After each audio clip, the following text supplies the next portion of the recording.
Right, in this section, we're looking at measures of variability, which is talking about how the data is spread out. Okay, so we have range as one measure, and range is just the maximum minus the minimum. We do not want to use this measurement if we have outliers or if the data is skewed. Remember, we talked about this in the previous section. Outliers are those pieces of data that are very different from the rest. Skewed means it's not symmetric, meaning like this looks symmetric. Skewed, we said, was something like this, where there's a little bit of information off to one side, or it might go the other direction. Okay. Interquartile range, IQR, we talked about this earlier in the year. This is Q3 minus Q1. It's the range of the middle half of the data, so the middle 50%. We use this when we have outliers or if it's skewed. You can also use it when it's symmetric, but it's definitely used when we have outliers or when there's skew, because what's going to happen if we're only looking at the middle set of numbers, the outliers don't matter anymore. Okay. Standard deviation, that's how spread out the data is from the mean or the average. Right? It's the average distance from the mean. And we do not use this if it's skewed or if there are outliers. Okay, so we're going to look at a couple examples. It says the following set of home run distances in feet to center field in 13 ballparks is listed below along with this dot plot. So we've got a list of the information and we have the dots here. So it says find the range and the interquartile range. So for range, we have to do the maximum minus the minimum. So our maximum, we can tell is a little bit over 460. This list of numbers is in order for us. It's 461. So we're going to say 461 minus our minimum, which is down here, and it's 387. So we're just going to calculate that real quick. 461 minus 387, we get 74. Now our IQR, our formula said it's Q3 minus Q1. Well, we need to figure out what Q3 and Q1 are first. In order to do that, this is something we did earlier in the year. We have to find our median. So let's look at our set of data. We have 13 pieces of information. So if I try to split 13 in half, that's 6.5.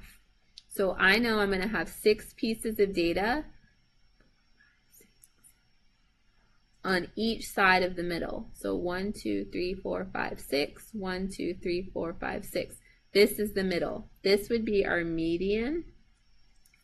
Now the Q1 is the middle of the bottom half, and the Q3 is the middle of the top half. So if I look for the middle of the bottom half, it would be right here in between these two numbers. So what's right in between these two numbers would be the average of those numbers. So when I find Q1, I'm going to have to do the average of 410 and 400. So you add them up and divide by 2. That's going to be 405. Okay, Q3, we've got 1, 2, 3. It's going to be right here in between these. I need to do the average. So 420 plus 421 divided by 2. And that's going to give me 420.5. So I'm going to do 420.5 minus 405 to give me my interquartile range, which is 15.5. Okay, are there any outliers? Explain. So if we look at our set of data here, we can tell these two numbers are really far away from the rest of this group. So these numbers out here are going to be our outliers. So those numbers are 457 and 461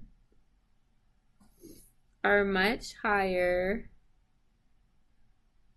than the rest of the data.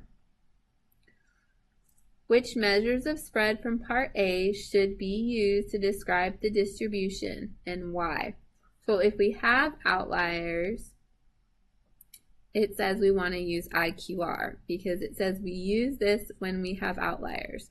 We do not use range when we have outliers. So we are going to use IQR because we have outliers.